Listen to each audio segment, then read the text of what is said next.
奕欢多谢王爷不杀之恩，让奕欢啊多享了这17年的人间繁华。你瞧一瞧，这滇州的百姓安居乐业。若康熙真的要撤藩，势必又是一场腥风血雨。你真的要帮康熙与王爷作对吗？六师傅，我们不是有意要出卖你，我们也有自己的苦衷。有什么苦衷，还是跟王爷说去吧。看看王爷是否真的会相信你说的话。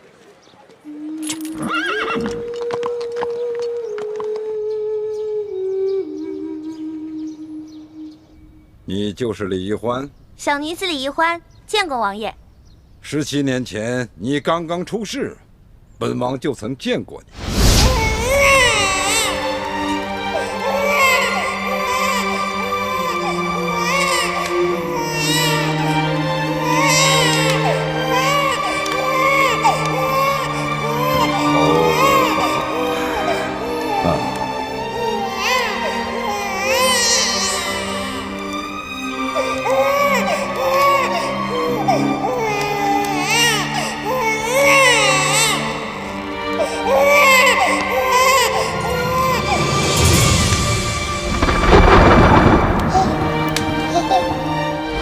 说来也怪，本王一生杀人如麻，却从未对谁心慈手软过。唯独当年想要杀你之时，你却对着本王突然那么一笑，看着你那天真无邪的笑容，本王居然下不得手。看来你果然命硬。奕欢多谢王爷不杀之恩，让奕欢啊多享了这17年的人间繁华。果然是个伶俐的丫头，难怪也未见得如何倾国倾城，却能把康熙迷得神魂颠倒。王爷，您过奖了。其实我对皇上来说，不过是跟他后宫诸位家里稍有不同的野丫头，他对我啊，不过是一时新鲜罢了。王爷，你休听他胡说，他和康熙早就已经是两情相悦、两心相许了。是吗？李定国一心要光复朱明王朝，他一世英名，却走了这样一步错棋，把唯一的女儿永历帝钦点的太子妃送到了大清皇帝身边。没想到你却偏偏喜欢上了大清皇帝，哈哈，真是讽刺，哈哈哈哈，太讽刺了。哼。王爷，您可能误会了，我喜欢的是我大师兄朱哥哥。我跟我大师兄啊，从小青梅竹马，早就定下了婚约。我对康熙呢，就像雪姐姐对康熙一样，不过是权宜之计罢了，权宜之计。王爷，这丫头满嘴跑马，死的都能说成是活的。王爷，你要小心，不要上她的当啊！是吗？那本王倒要看看这丫头如何向本王解释，他们将你和倾城出卖给康熙之事。王爷，我爹是真心想跟您结盟的，我们这次也不是有意破坏盟约，出卖六师傅来博取康熙的信任，而是迫不得已。因为这个裘贵啊，把真的舒婉心带到了索额图那儿，不得已才想到了一个办法，让雪姐姐假装认罪，戴罪立功。这样呢，牺牲六师傅一个人，可以保全我，保全雪姐姐，保全了大师兄。这也是叫什么来着？舍居保帅之意。对，舍居保帅。照你这么说，我倒该感谢你们明珠谷。哎呀，王爷，您太客气了。我们现在就是一家人，互相帮助，互相扶持，这不是应该的吗？你这丫头，真是舌战莲花。如果你们是舍居保帅，为何当时不提前通知我？而是瞒着行事呢？你看你六师傅，我怎么跟您说啊？我们说牺牲你一个人，保全我们大家，你愿意吗？你肯定不愿意。再说现在，你虽然暴露了，但是王爷，雪姐姐还在啊。雪姐姐留在康熙身边，继续为您效劳，而我们明珠谷呢，保存了实力，对王爷您来说也是件好事，是不是？王爷，你休听他胡说。如果当时不是我急中生智拿住了倾城作为人质，那我现在早就已经成了刀下亡魂了。而他们一定会让康熙以我为人证，给给王爷定下个弑君大罪，逼着王爷反叛。到时候他们明珠谷就可以从中渔利了。你看，六师傅，哎，咱分析一下啊，当初是不是你没能杀了裘贵，才导致了这么多事情的发生？是不是？你现在怕王爷责怪你，当然急着推卸责任了，口口声声说什么王爷对你有恩，你效忠王爷，可你呢，明知道皇上也有撤藩之意，只有王爷跟我们一起联盟，才能面对这个危机。你现在干什么呢？你现在在挑拨我们跟王爷的关系，你有何居心啊？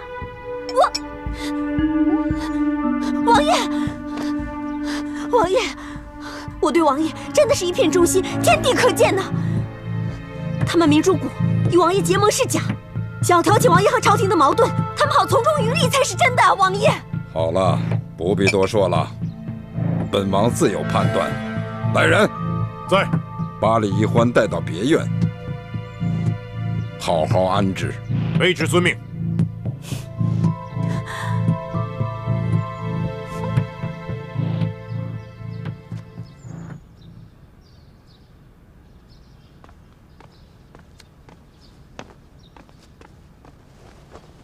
微臣参见皇上。免礼。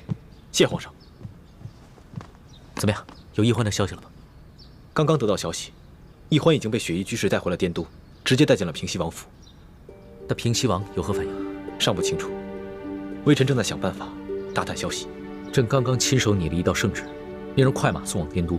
朕故意用生气的口吻责问吴三桂，雪衣居士是否是他的手下，行刺朕是否出自他的授意。皇上圣明。如果皇上不动声色，和和气气地说吴三桂是清白的，雪衣居士是在栽赃陷害的，只怕吴三桂会觉得皇上是另有所图，会对他不利。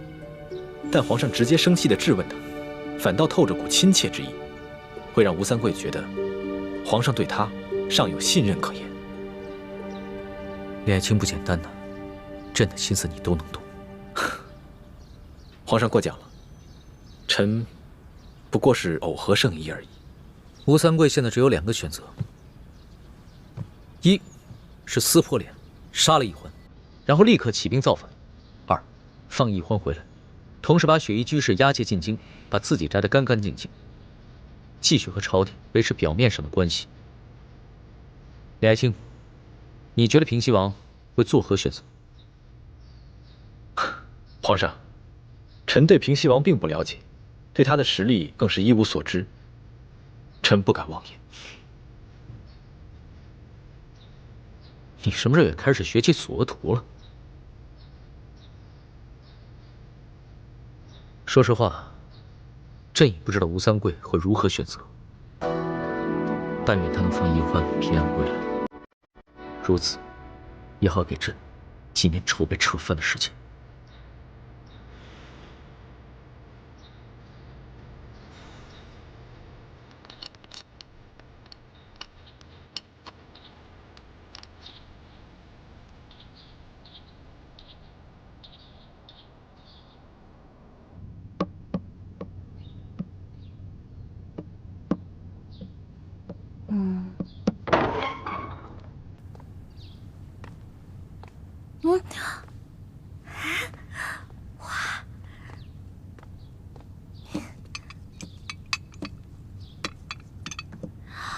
王爷知道姑娘好美食，这些都是王爷特意为姑娘准备的。哎，你等一下，我这么大院子就我一个人住啊，王爷有没有说什么时候把我送出去啊？哼。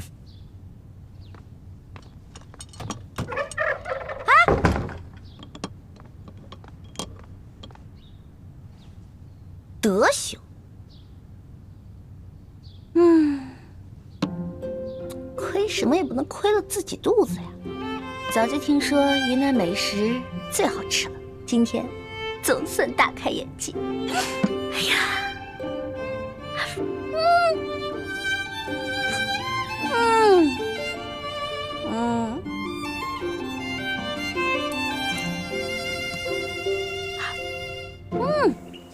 这是地形图。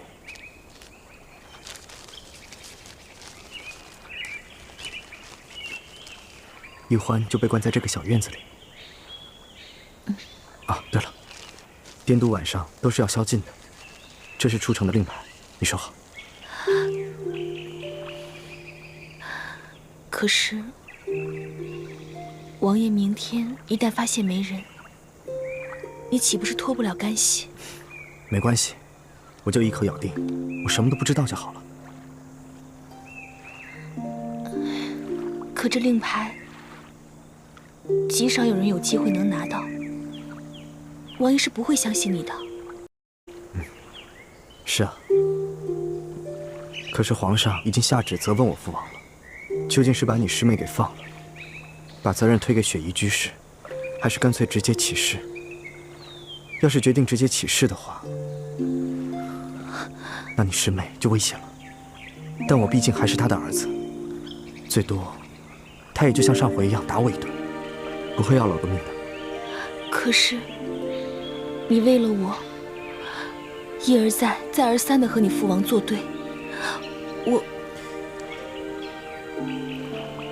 你我之间还需要说这个吗？况且我这么做也是为了我自己，我不希望看到我父王犯下更多的罪孽，也不希望看到他跟朝廷决裂。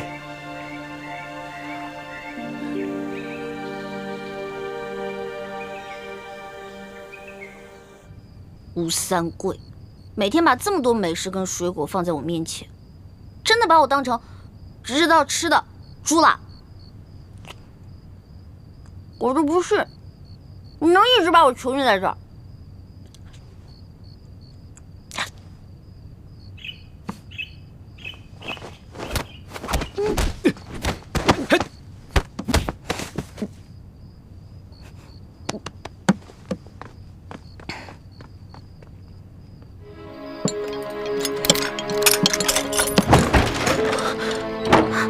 叶哥哥、樊姐姐，小师妹，我就知道你们会来救我的，太好了！小师妹啊，你没事吧？吴三桂没有为难你吧？我当然没事了，好吃好喝的给我伺候着呢。还好你们救我，再不救我，我就成猪了。吴三桂知道自己野心暴露了，康熙一定不会放过他。他已经在谋划怎么起兵造反了。如果他一旦认定我们不是真心与他们结盟，一定会杀了你姬妻。我们还是快走吧，此地不宜说话。走走走走走走走。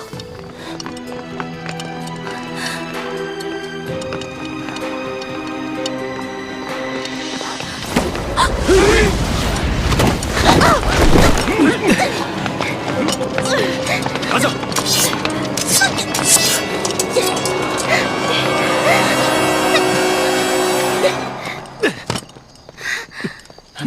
别动！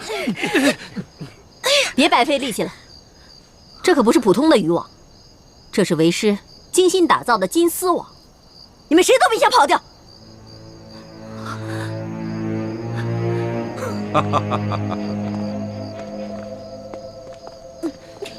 李欢，你本来已经说动了本王，只可惜你这2位师兄师姐却沉不住气。如此一来，本王算看明白了，还是雪衣居士说的对，你们朱明联盟和本王结盟毫无诚意，完全是想利用本王来对付康熙。本王绝不会上你们的当。你把他们全部押回王府。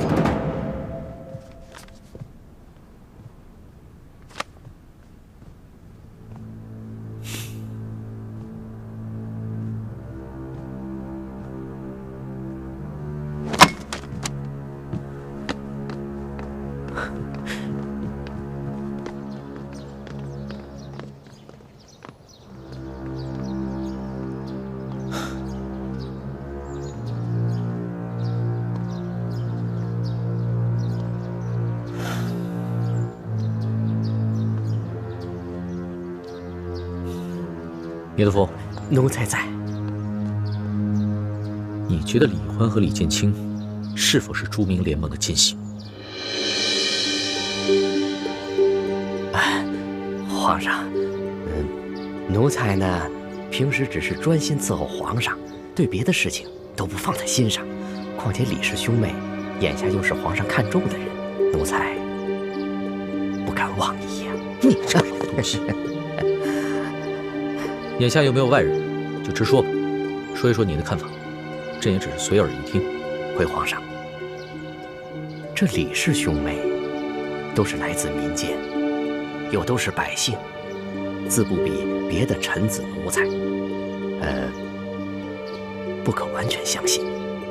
可是皇上几次遇到危难的时候，这李氏兄妹啊，又都是舍死忘生的救护皇上。特别是这世淑姑娘，她平时啊，怕苦、怕累、怕疼，也怕死。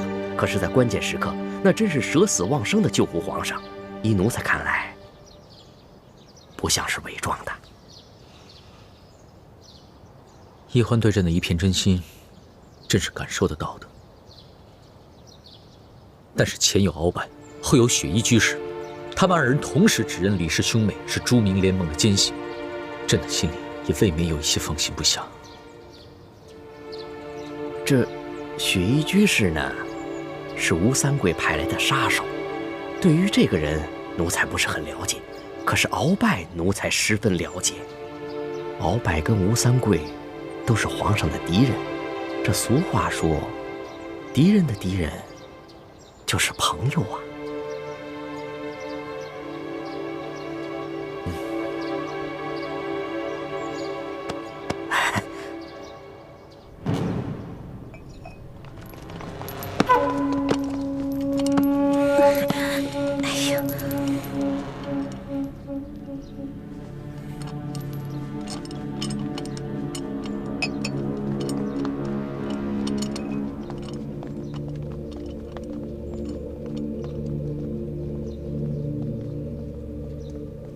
一欢、倩影、陌生，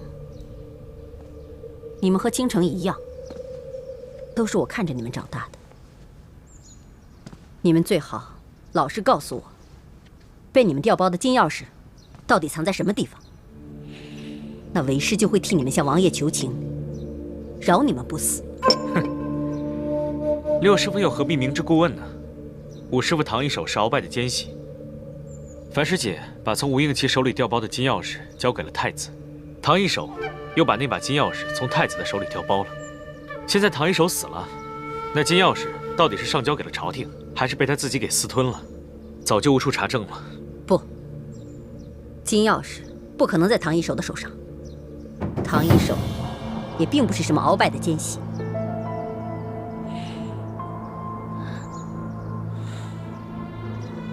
那日，我跟我娘给五师傅炼尸，这鳌拜的腰牌乃是亲自从他身上搜出来的。一块腰牌能证明得了什么？总之，唐一手并不是什么奸细，唐一手也并非我所杀。事到如今，你还在抵赖？我再说一遍，唐一手并非我所杀。那日，在城郊的荒庙中，我冒着被暴露身份的危险去救二公子。于是，我悄悄地给石青红传递了信息，让他发起进攻，配合我行动。快，这边！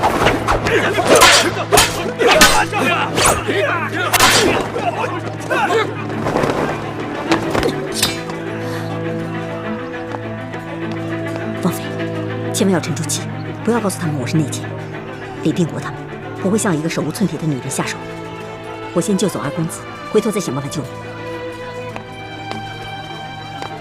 二公子，快醒醒，快随我走！二公子。但是我万万没有想到，二公子和侧王妃已经中了呆若木鸡散，不能说话也不能动弹。于是我就取消救走二公子的计划，由原路从屋顶悄悄地退出厢房。我当时在想，如果侧王妃真的要出卖我，那我只能放弃潜伏，逃回到王爷的身边。所以，我怎么可能去厢房杀二公子和侧王妃？要是那样，我怎么向王爷交代呢？为了掩饰自己，我当时和靖王还有陈胜男并肩和清兵作战。当我再进入厢房时，我发现侧王妃被一刀毙命了。当时我心乱如麻，我在想，侧王妃被杀了，我如何向王爷交代？可是万万没有想到，被杀的居然不是侧王妃，而是唐一手。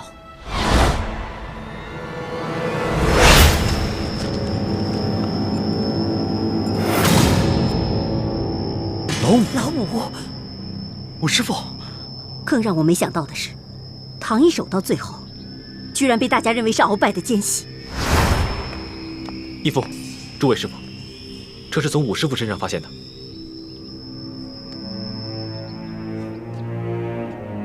这好像是蜻蜓之物啊。没错，这腰牌是鳌拜特制的，专门交给他最亲近的心腹。我在鳌拜的府上见到过。那这么说，唐一手就是我们苦苦追查的蜻蜓内奸。既然唐一手不是我杀的，那这凶手一定另有其人，而这个凶手才是真正的鳌拜的奸细。他一定事先识破了太子、晋王，还有唐一手的计谋，然后暗中用呆若木鸡伞毒倒了伪装成侧王妃的唐一手，然后趁乱杀了唐一手，将自己的腰牌放在唐一手的身上，将奸细之名栽赃给唐一手，最后再将杀死唐一手的凶手之名嫁祸于我。六师傅真是好口才啊！你以为我们还会相信你吗？你就是想故意挑起我们明珠谷的内斗，让我们互相猜疑，然后你们好逐个击破。我当时并不知道那是李定国和朱慈轩设下的圈套，我以为在那厢房之中守着二公子的就是王爷最疼爱的侧王妃，我怎么可能会去杀他？你当时为了隐藏自己的身份，想趁乱杀了侧王妃也不是没有可能啊。事后你大可以在王爷面前将责任全部推在我们明珠谷身上。对，当时大师兄要我们每个人在二公子身上刺一件事，你为了掩饰自己，不也积极支持吗？我哪里是在积极支持，我只不过是在被迫表态。而且当时我也是在赌，我在赌朱慈轩，也许只是在虚言恫吓。如果他真的要下手，我肯定会立刻逃走，到时候我的身份就会暴露，而你们就不必再杀二公子了。哼，你现在自然会如此狡辩。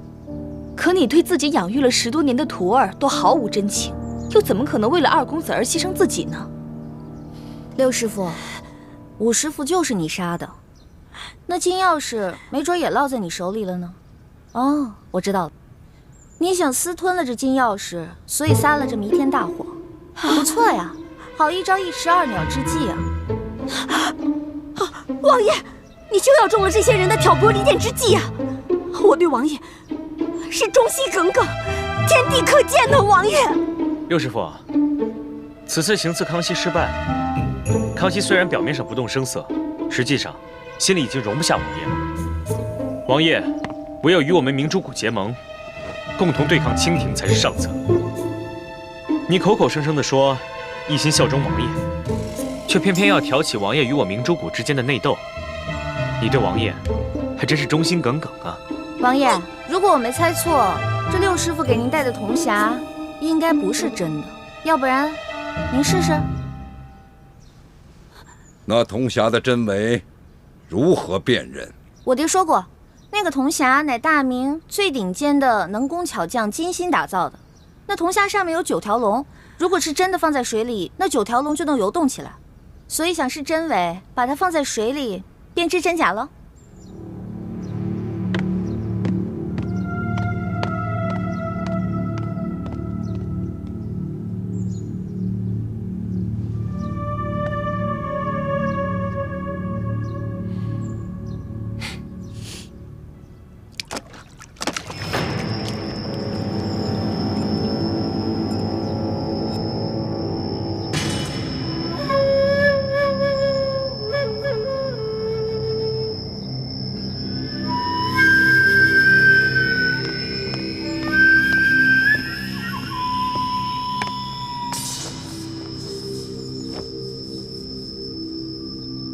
我刚刚试过了，那铜匣果然是假的。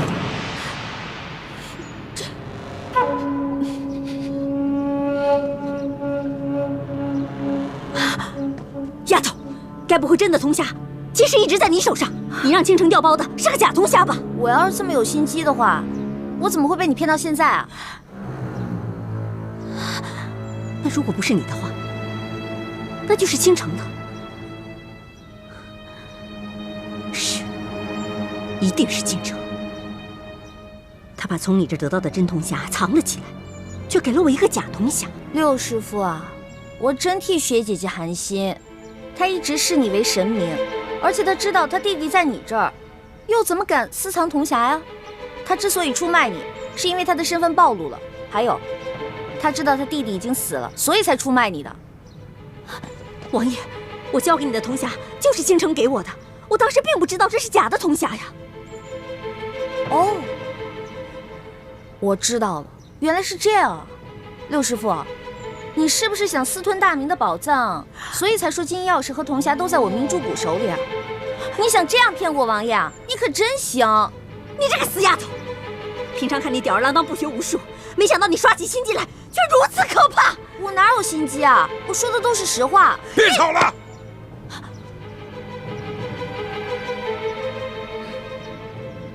把他们给我压下去。是。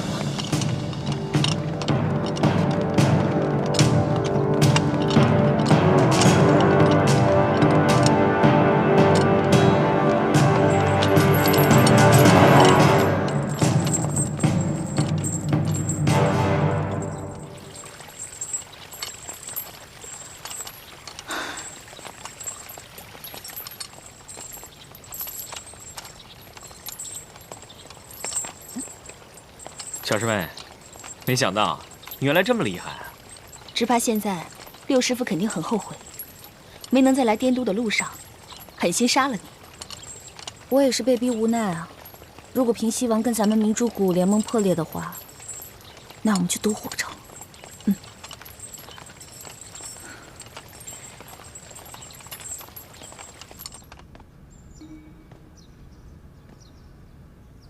王爷，如果你怀疑我，就杀了我，我愿意以死来证明我对王爷的忠诚。唐一手真不是被你所杀。王爷，你对我有恩，我是为了报恩才誓死效忠王爷的。试问，我怎么可能为了保护自己的身份，去杀王爷最疼爱的侧王妃呢？那这个铜匣，应该是被倾城调包了。以我对易欢和倾城这两个孩子的了解，易欢倒是不太可能调包这个铜匣，倒是这个倾城，表面对我唯唯诺诺，实际上只怕一直藏着别样的心思。这次他知道他弟弟已死的消息之后，就立刻对我翻脸无情了。我相信你说的是真的，这个铜匣应该是在倾城手上，至于这把真钥匙，应该是落在了那个潜伏在明珠谷里的鳌拜内奸手上。多谢王爷的信任。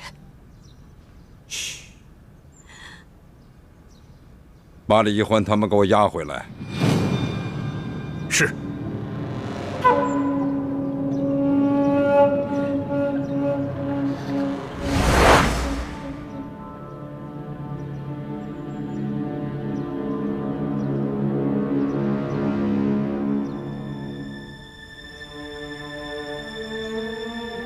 李一欢，这是皇上的亲笔手谕，你且看看。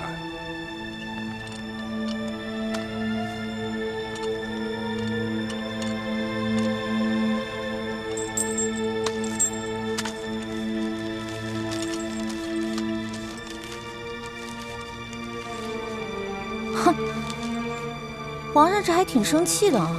皇上虽然生气，质问我是否就是幕后主使，可质问的口吻中仍透着亲近信赖之意，所以，我只要将雪域居士和你们三个一同押解进京，就能把自己撇得干干净净，同时还能立个大功。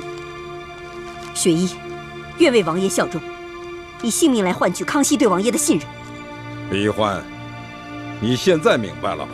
你爹想和本王假结盟，暗中挑起本王与康熙矛盾的诡计，注定是不能得逞的。王爷，你误会我爹了。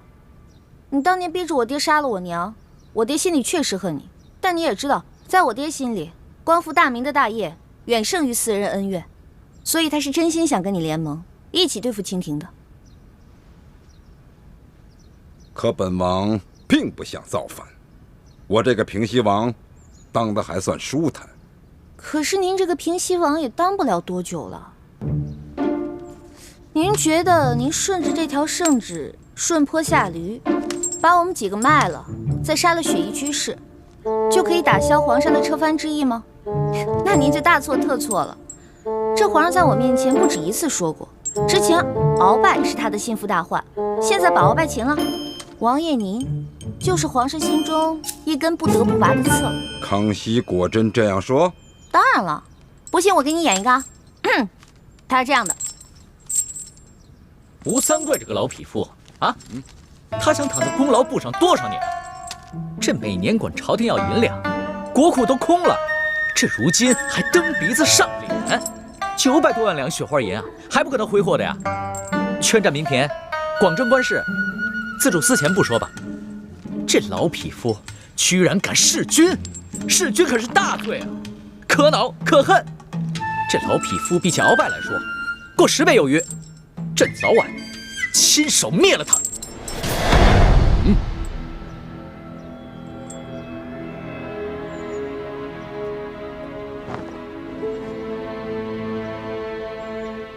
康熙小儿，欺我太甚！王爷，我相信你也知道兔死狗烹，鸟尽弓藏的道理吧？这么多年，您派雪衣居士潜伏在明珠谷，一直不动声色，而且还让我们壮大势力，为的不就是今天吗？所以王爷何必喊打喊杀的吓唬人呢？之前只听说李定国的女儿贪吃贪玩，不学无术，没想到却有如此见识。王爷您过奖了，其实我刚才说的这些吧，不是我自己的想法，是我之前听我爹还有我大师兄他们分析过，我也不过是鹦鹉学舌罢了。王爷，我们明珠谷是真心想同王爷结盟，共同对抗清廷，还请王爷三思啊！你若是把我们3个押解进京，相当于我们2家自相残杀，反而让康熙坐收渔翁之利。但如果你把奕欢送回康熙身边，对你我来说可是有天大的好处。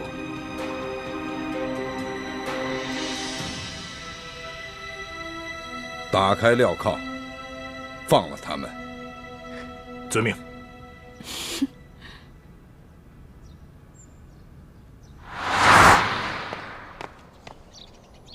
六师傅，让你受委屈了，所有干系你自己先担了。放心吧，有徒儿在，徒儿一定会在龙小弟面前替你求情，保你性命的。希望你能够说到做到，否则我会让你后悔的。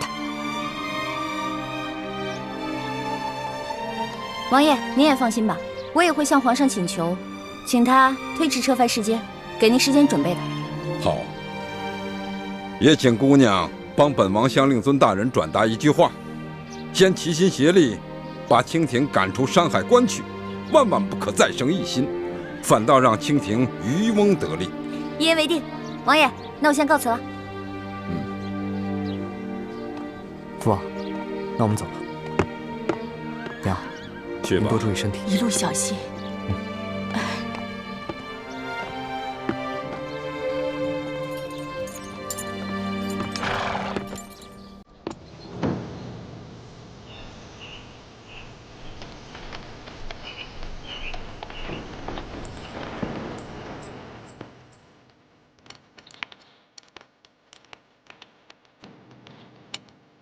皇上有旨，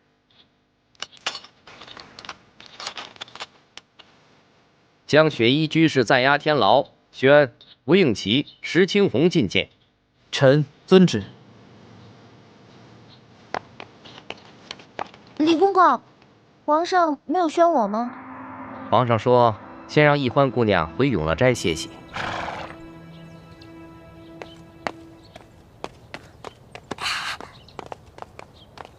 李公公，这次回来，皇上不应该很想见我吗？毕竟我九死一生回来的。可是为什么皇上让我直接回永乐斋啊？是不是识破我了，不想见我了？皇上表面上虽然不动声色，但心里肯定已经怀疑你们了。皇上不见你，我也不知道他心里到底怎么想的。反正你是不该回来的。我这条老命啊，算是彻底搭在你们手里了。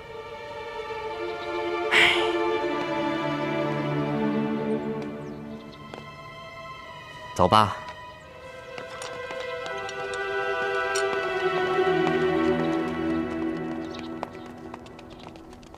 臣吴应奇和副将石青红护送笔墨侍书李义欢回宫，并押解犯人雪衣居士进京。起来吧。谢皇上。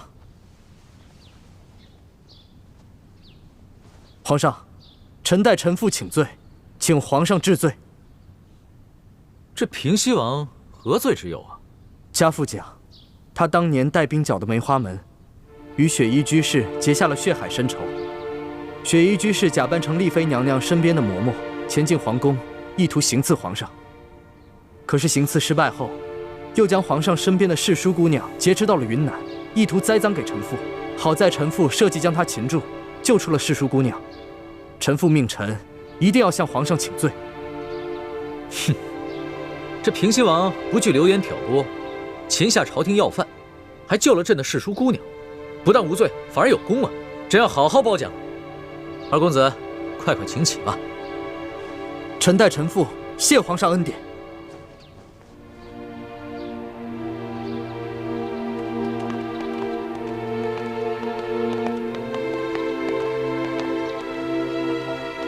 请。多谢李公公。啊。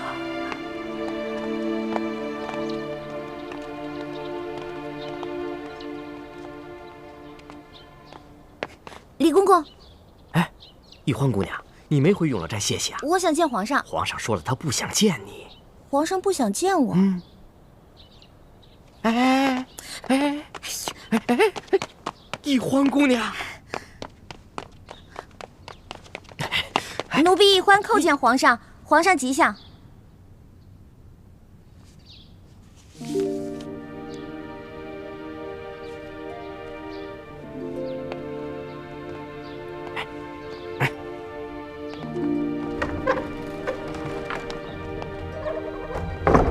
奴婢一欢叩见皇上。平身吧。龙小弟，我回来了。朕知道。这又不是一个瞎子，你一个大活人站在眼前还看不见。我九死一生回到你身边，你怎么一点都不开心啊？好像还有点生气。李欢，你可知罪？我知什么罪啊？你犯了2条重罪。哪2条重罪？第一，通敌。我通什么敌了？朕问你，雪衣居士行刺朕失败以后，用丽妃当人质，你为什么要救下丽妃，自己去做人质？奴婢舍身救丽妃，那是因为丽妃平日在宫里对奴婢颇有关照啊。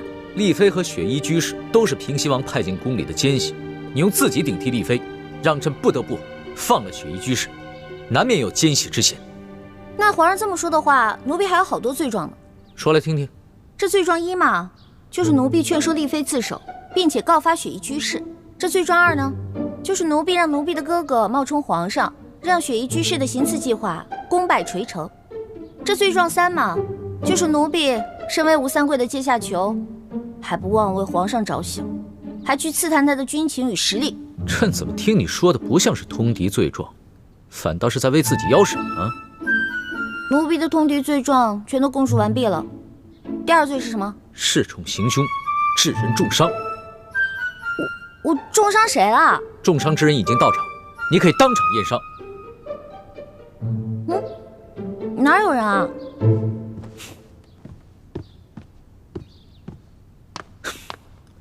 远在天边，近在眼前。皇上，你知不知道你被雪衣居士劫走了以后，朕天天担惊受怕，你伤了朕的心，难道不算是恃宠行凶，致人重伤吗？龙小弟，我认罪，我以后再也不敢了。你要是再敢让朕伤心，看朕怎么罚你！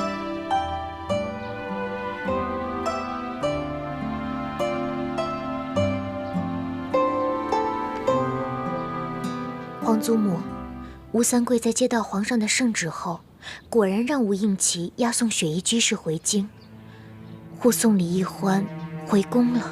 皇上，他是个聪明的人，可是这吴三桂也不是等闲之辈，聪明人不动则已，动起来恐怕就是惊天动地了。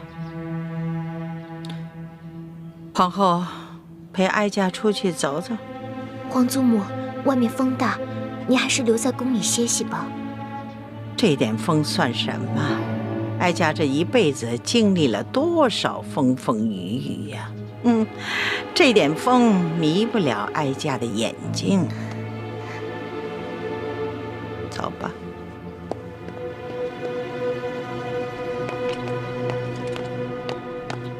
李公公啊，左大人，哎，请您稍后，我有急事要见皇上。你就是有再大的事儿也得候着。世淑姑娘刚刚回来。哦，都明白。龙小弟，你知道吗？吴三桂让雪衣居士回京城，其实是为了舍居保帅。朕早就知道了，所以朕赦吴三桂无罪，又给他刑赏，就是为了将计就计。而且临走之前，他还让我去他的军营看了看。你说他为什么要让我去他的军营看呢？他带你去，就是为了让你转告于朕，他的军队永不可挡。而且我从滇都回京的路上，看到了好多怪兽。这以前小的时候啊，我们村子里呢有一家铁匠铺，但是都是磨一些平时的农具。这次这么多的铁匠铺，如牛毛一般多，还是奴婢平生第一次看见。朕的探子也是这么汇报的。原来龙小弟早就有密探啊！那不知道有一件事情，皇帝的密探有没有告诉你呢？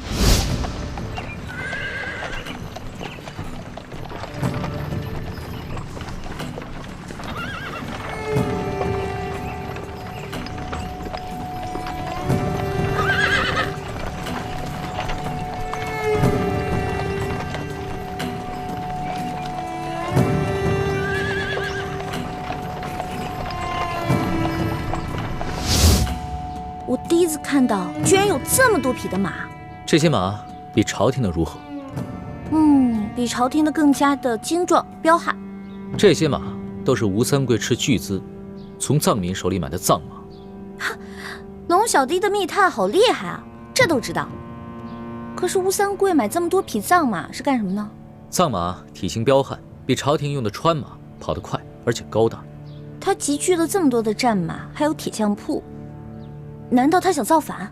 朕一旦下旨撤藩的话，他就会联合耿精忠、尚可喜一起起兵造反。可他为什么要让我看到这些呢？他不怕我回来向你禀报吗？他让你看到这些，是有意为之。他想借你的口转告于朕，忌惮他的实力，从而害怕，不敢下旨撤藩。那，你怕吗？索图到了没？奴才在。那还不赶紧进来！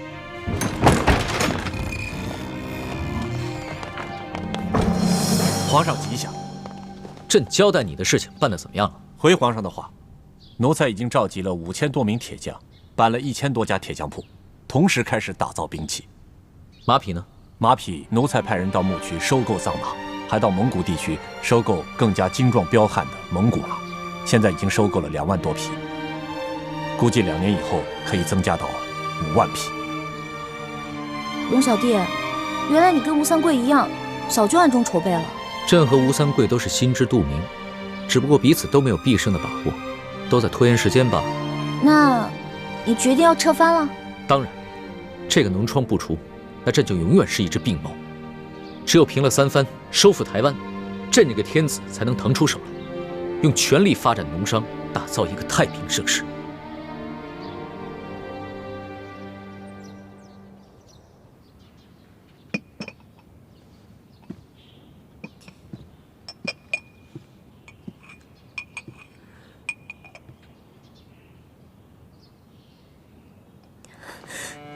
皇上，臣妾请您开恩，饶雪衣居士一死。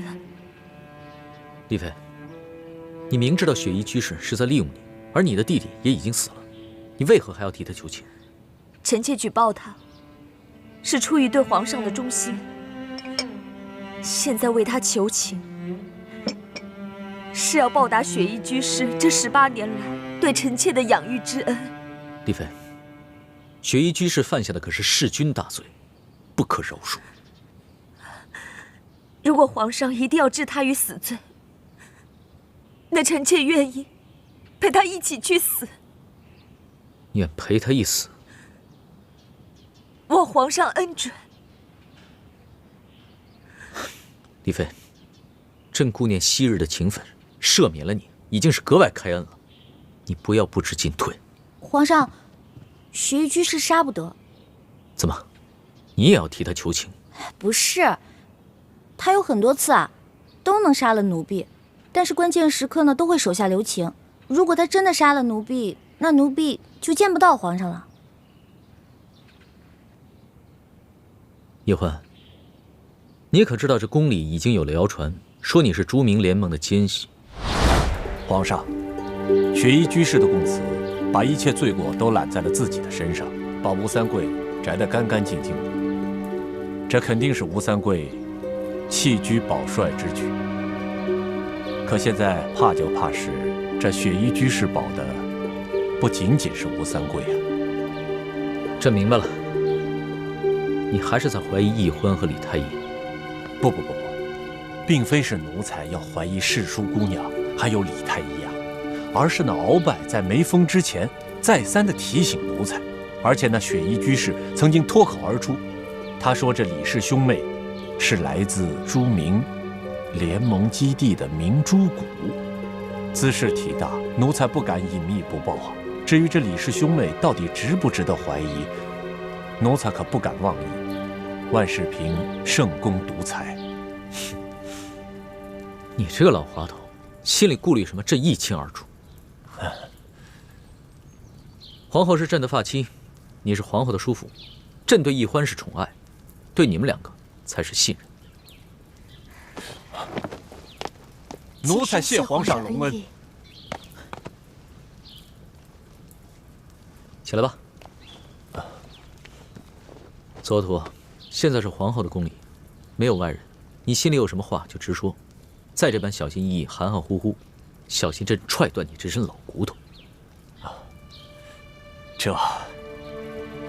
皇上，奴才只是觉得，如果这雪衣居士只是出于报复而挑拨离间的话，倒也罢了。但万一他在永和宫说的都是实话，他这次回来把吴三桂和李氏兄妹都保下来，那就说明吴三桂和朱明联盟联手，这是唯一的可能。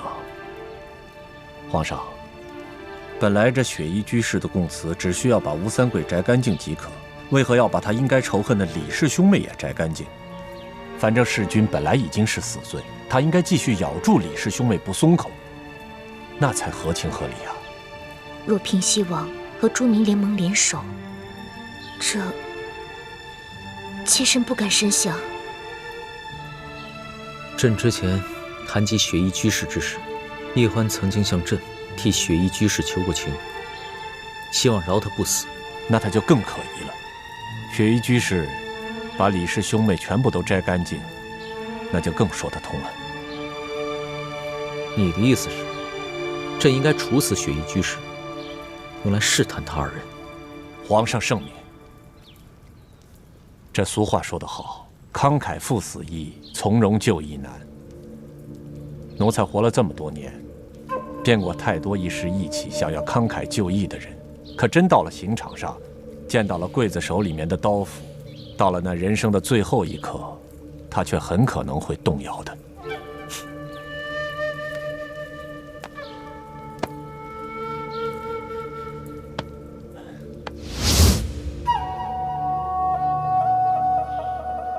我知道啊。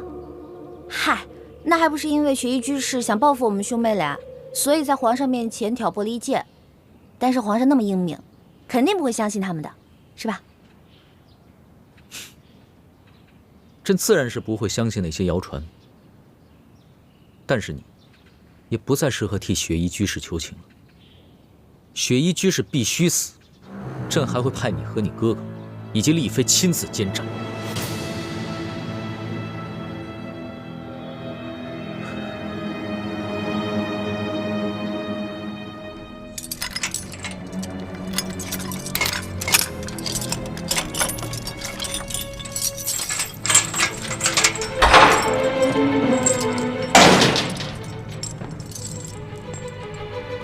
李公公啊，有劳你回避一下。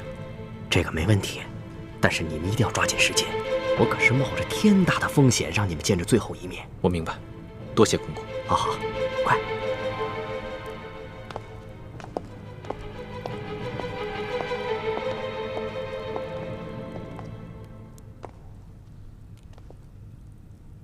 六师傅，师傅，奕欢和倾城都已经尽力了，但康熙还是坚持要杀你。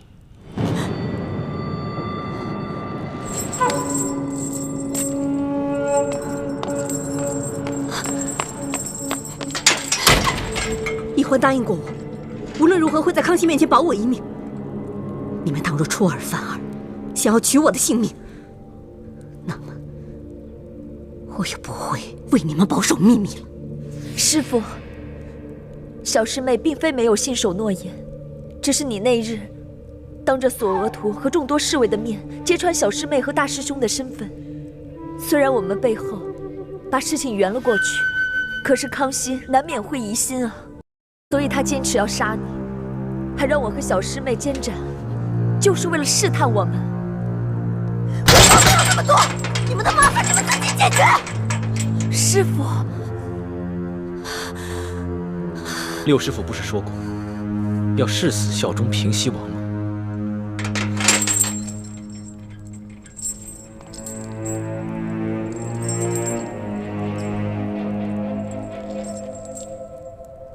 王爷对你们还抱有幻想，可是我在明珠谷潜伏这么多年，我太了解你爹和那些秦明余孽，他们对王爷的仇恨不比对清廷少，所以他们不可能真心跟王爷结盟。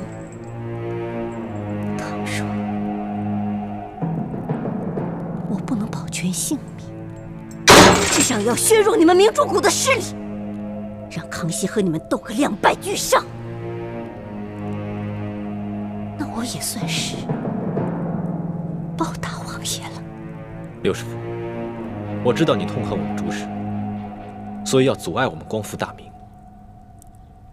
你只想保住吴三桂，报他的私恩，但你想过没有？眼下康熙已经下定决心要撤藩，并在暗中加紧筹备。若没有我们这些朱明联盟的支持，吴三桂只怕独立难支，还望六师傅三思。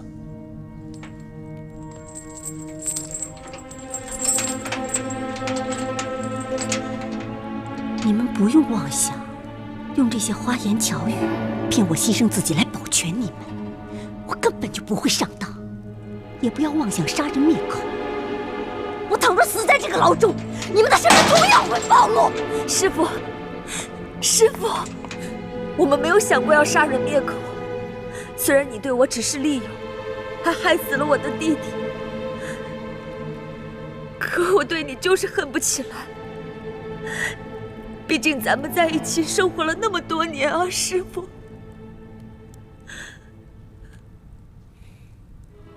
六师傅，我好歹叫了你10年的六师傅，我若真要狠下心来杀你，那日在永和宫便动手了，何至于等到索额图他们来，让你有机会拆穿我和奕欢？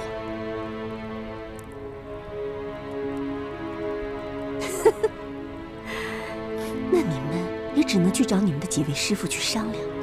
倘若不能让康熙饶我一命，那你们只能去劫法场了。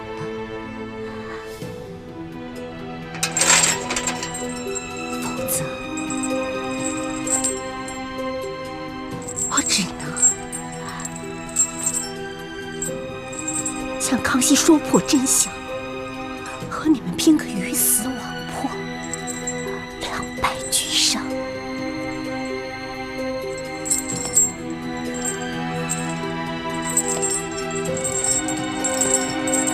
师父，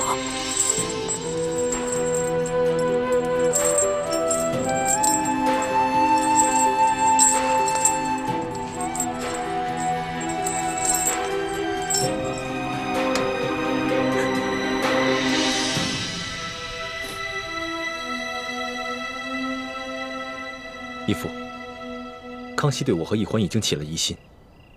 明日午时3刻，雪衣居士就要被问斩。康熙要我和奕欢还有倾城，都必须赴刑场监斩。太子，你不用担心，这件事情就交由我还有你的几位师傅一起去办。到时候，我们就假扮成吴三桂的人，去劫法场。不过，康熙肯定防备着有人劫法场，一定会加强守卫。诸位师傅去劫法场的话，太危险了。要在法场上劫一个大活人，自然是太过冒险。不过，我们可以守在半路上，抢先杀了雪衣居士，那就容易多。义父，你还是要杀了雪衣居士啊！雪衣居士这个人，他为了一己之私，就仇恨大明，甚至敢为吴三桂这个汉奸去卖命，他死有余辜。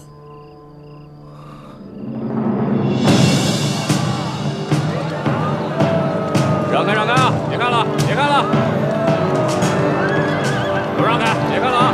别看了，别看了。听说这死囚是平西王的死对头，别看了，别看了，在宫中当嬷嬷，心想刺杀皇上，嫁祸给平西王，死罪啊！还好皇上福大命大，躲过了一劫。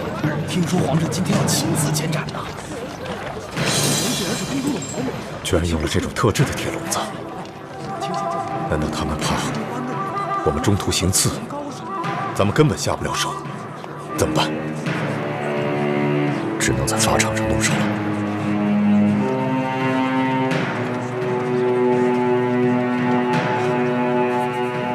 走。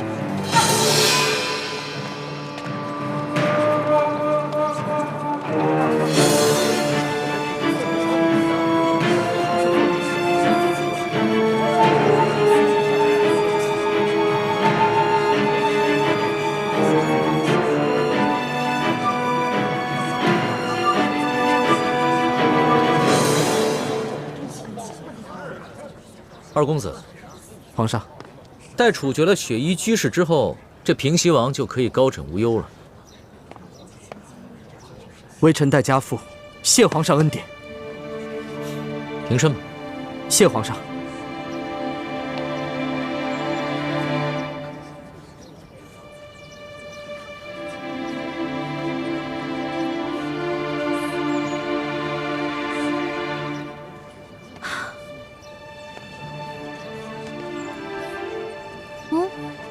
怎么了？待会儿行刑的时候，千万别有所动作。此话怎讲？大家发现，今天这下面好多围观的百姓之中，有不少都是宫里的侍卫假扮的，领头的就是索额图索大人。那，看到了吧？戴胡子的乡绅模样的那个，那就是索额图索大人。啊！不好，看来皇上坚持要杀雪衣居士，正是为了引蛇出洞。我该怎么通知师傅他们呢？你要去哪儿啊？我想去刑场旁边去看热闹。胡闹！万一人群中有刺客怎么办？那岂不危险了？回来，在朕的身边待着。哦。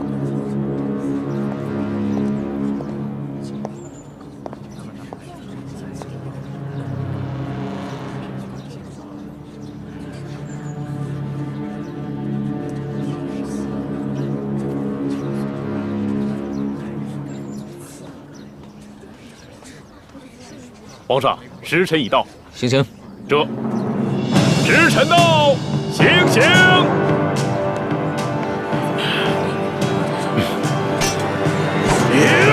慢着！我还有话要说。来人，把他押上来。这。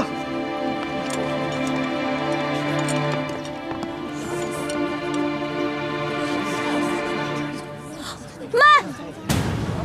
你又要干什么？皇上，有刺客！哎，有刺客！保护皇上！有刺客！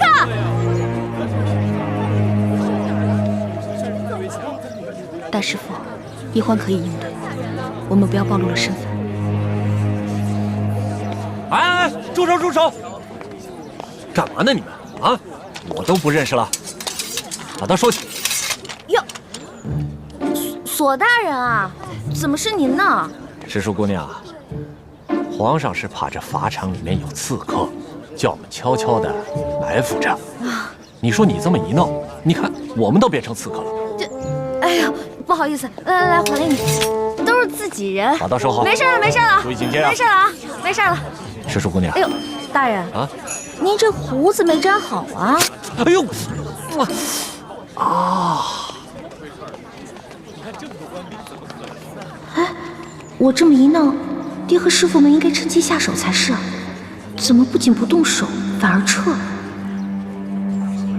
石树姑娘，你看我这……啊，胡子给您摘掉了哈。石树姑娘，你这倒是瞧什么呢？没有啊，我再看看还有没有什么可疑的人。可疑的人？对。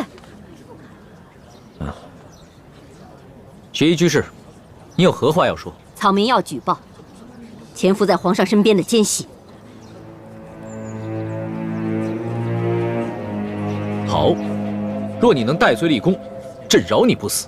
这2个奸细，一个是深受皇上宠爱的笔墨师叔李易欢，另一个则是他的哥哥李建清、李太医，他们都来自明珠谷，而这个明珠谷乃是前明余孽联盟的基地之一。那你又有何证据说明他兄妹2人来自明珠谷？当然有证据。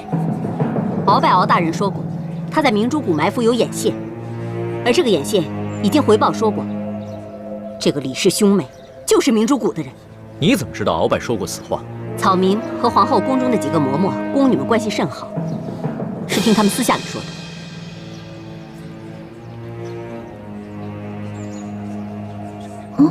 不对啊，六师傅这葫芦里卖的什么药啊？原来这就是你的证据。那究竟是谁指使你行刺朕的？无人指使。